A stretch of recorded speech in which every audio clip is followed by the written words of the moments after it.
السلام علیکم ورحمۃ اللہ وبرکاتہ۔ انسان کو صحیح راستے پر چلنے کے لیے جو سب سے پہلی چیز ہے وہ ہے علم۔ علم کی بنیاد پر انسان صحیح راستے پر چل سکتا ہے۔ قرآن کریم میں اللہ پاک نے ارشاد فرمایا، اعوذ باللہ من الشیطان الرجیم، بسم اللہ الرحمن الرحیم، قل هل يستوي الذين يعلمون والذين لا يعلمون انما يتذكر اولو الالباب۔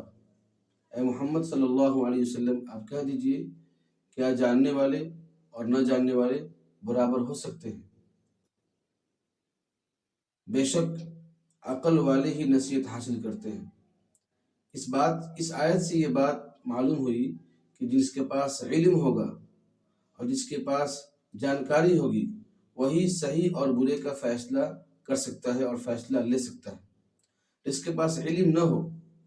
اس کی زندگی اگر صحیح راستے پر بھی چل رہی ہوگی تو اس کی کوئی گارنٹی نہیں ہے کہ کب تک وہ صحیح راستے پر اس کی زندگی چلے گی اور کب اس کی زندگی پٹری سے ہٹ جائے گی۔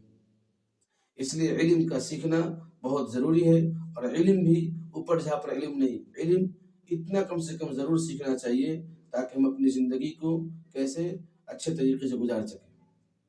آج میں محترم ناظرین اپنے خواتین حضرات کے بارے میں بات کرنا چاہتا ہوں۔ ہمارے گھر پہ جو مستورات ہیں، مائیں بہنیں ہیں، جو ہماری بیٹیاں ہیں، ان میں علم کی بہت کمی ہے۔ یہ ہر اعتبار سے نالج سے عاری اور خالی ہیں۔ انہیں نہ دین کے بارے میں کچھ پتہ ہے، نہ دنیا کے بارے میں کچھ پتہ ہے۔ ہمارے جو مائیں بہنیں گھروں کے اندر رہتی ہیں، وہ صرف سنی سنائی باتوں پر عمل کرتی ہیں کہ فلاں میری دادی یہ کرتی تھی اس لیے میں یہ کروں گی، میری پردادی یہ کرتی تھی اس لیے میں یہ کروں گی، میری ساس یہ کرتی تھی اس لیے میں یہ کروں گی۔ نہ ان کو یہ پوچھنے کی فرصت ملتی ہے کسی عالم صاحب سے، کیونکہ وہ اس معاملے میں شرماتی ہیں اور لجاتی ہیں، اور اپنے پرانے پرمپراؤں اور رسم و رواج سے اپنے گھر کے پورے کاری اور پورے کام کاج کرتی ہے، جس کی وجہ سے وہ بہت سارے شرک میں، بدعت میں مبتلا ہے، اور انہیں احساس بھی نہیں ہے کہ اسلام میں ایسے شرک اور بدعت کی بالکل گنجائش نہیں ہے۔ رسم و رواج چاہے وہ شادی کے موقع پر ہو یا کسی بچے کی پیدائش کے موقع پر ہو، وہ اس معاملے میں لڑکیوں کو چاہیے کہ اور عورتوں کو چاہیے کہ کسی خط کے ذریعے نہیں تو کسی اپنے بچوں کے ذریعے یا اپنے شوہر کے ذریعے اس وقت کی جو خوشی ہوگی یا جو غم ہوگا اس بارے میں مسئلہ دریافت کریں۔ لیکن ہماری عورتیں وہ یہ دیکھتی ہیں کہ ہمارے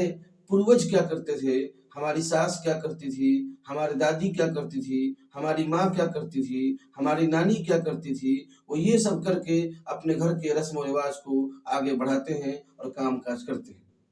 جس کا خمیازہ یہ بھگتنا پڑ رہا ہے کہ آج کل کی جو موجودہ جو لڑکیاں ہیں، وہ ان کو بھی اگر تعلیم دی جائے تو اولاً تو ان کو تعلیم دی نہیں جا رہی ہے، جن کو تعلیم دی جاتی ہے ان کو کتنے سمجھانے کے بعد بھی انہیں اپنے رسموں سے چھوٹنے میں اور دور ہونے میں بہت ہی مشکل کا سامنا کرنا پڑتا ہے۔ اس لیے میری گزارش ہے اپنی ماں بہنوں سے کہ آپ کم سے کم، آپ کے گھر میں موبائل ہے، آپ اس موبائل میں سیریل دیکھتی ہیں، آپ اس موبائل میں ناچ دیکھتی ہیں، آپ اس موبائل سے گانا دیکھتی ہیں، آپ سے گزارش ہے کہ اس موبائل سے آپ بڑے بڑے علماء کے تقریر سنیے اور اس میں لکھیے کہ گھریلو مسائل کو کیسے، کیا اس کا مسئلہ ہے، آپ شادی کے موقع سے کیا مسئلہ ہے، اور آپ ان کے بیانات سنیے کہ بچے کی پیدائش کے موقع سے کیا مسئلہ ہے، آپ ان کے بیانات سنیے کہ ولیمے کے کیا مسئلہ ہے۔ علماء کرام اور آپ کے جو بزرگان دین ہیں وہ جو باتیں بتائیں ان پر عمل کریں۔ یہ نہ دیکھیں کہ ہماری ساس کیا کرتی تھی، ہماری ماں کیا کرتی تھی، ہماری دادی کیا کرتی تھی۔ اس لیے میں اپنی ماں بہنوں سے بہت دل سے یہ درخواست کروں گا کہ براہ کرم آپ نے جو کیا وہ کیا، اب اپنی آگے آنے والی پیڑھی اور اپنی بیٹیوں کو اور اپنی بہوؤں کو رسم و رواج سے ہٹا کر کے ان کو دینوں اور سنت کے پابند بنانے کی آپ کوشش کریں۔ آپ چاہیں گی تو یہ مسئلہ حل ہو جائے گا، اور میں اپنے گھر میں رہنے والی جو بہو کی شکل میں جو ہوں ان سے، اور جو بیٹی کے شکل میں ہوں یا جو بہن کے شکل میں ہو، جو ہماری بہنیں ہوں، جو ہماری بیٹیاں ہوں، جو اپنے گھر کے اندر رہتی ہوں، موبائل چلاتی ہوں، میں ان سے یہ گزارش کروں گا کہ آپ جب موبائل چلائیں تو آپ کوشش کریں کہ جو لیٹسٹ جو باتیں ہوتی ہیں، جو گھر میں مسائل ہوتے ہیں، آپ ان کے بارے میں علماء کرام سے اگر آپ براہ راست تو نہیں پوچھ سکتی، لیکن کسی کے ذریعے، اپنے ابو کے ذریعے یا اپنے بھائی کے ذریعے وہ باتیں پوچھوا کر کے آپ اپنی زندگی کو بدلنے کی کوشش کریں، رسم و رواج سے، بدعت سے ہٹ کر کے دین و سنت کے پابند بنیں۔ آپ اگر دین و سنت کے پابند بن جائیں گی تو آپ کے کوکھ سے جنم لینے والے بچے بھی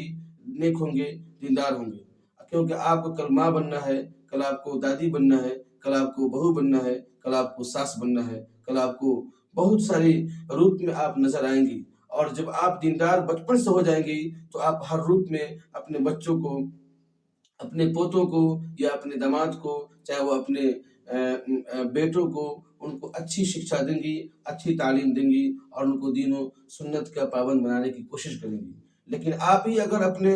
اس چھوٹی سی عمر کے 15 اور 18 سال کی عمر میں اپنے ماں اور اپنے دادی کے پرانے رسم و رواج کو چلاتی آئیں گی تو کل آپ کے گھر میں کوئی بچہ عالم ہوگا یا کوئی بچہ حافظ ہوگا اور وہ نئے مسئلہ لے کر کے آئے گا تو آپ اس کے مسئلے کو کاٹ کر کے اپنے پرانے رسم و رواج کو ہی پیش کرنے کی کوشش کریں گی اور آپ کو یقین نہیں ہوگا، کیونکہ آپ یہی کہیں گی کہ ہمارے آباء و اجداد ایسے کام کرتے تھے۔ اس لیے میں آپ سے گزارش کروں گا، درخواست کروں گا کہ آپ حضرات پڑھیے اور علم سیکھیے، کیونکہ علم سے بہتر کوئی چیز نہیں ہے جو آپ کو صحیح راستے پر لے کر کے آ جائے۔ آپ مسلمان ہیں لیکن کبھی کچھ کام ایسے ہیں، کچھ شرک بدعات ایسے ہیں شادی کے موقع پر خاص طور سے، اس سے بہت ڈر لگتا ہے کہ پتہ نہ ہمارا کیا حال ہوگا۔ اس لیے شرک سے، بدعات سے بچ کر کے آپ سنت و شریعت کے دنیا میں آئیے اور پڑھنے کی کوشش کیجیے۔ آج آپ کے پاس پڑھنے کے لیے موبائل ایک سندر ہتھیار ہے، جس موبائل کو آپ استعمال کر کے سیریل دیکھتی ہیں، الگ الگ طرح کی چیزیں دیکھتی ہیں، آپ اس موبائل سے مسئلہ مسائل سیکھ سکتی ہیں۔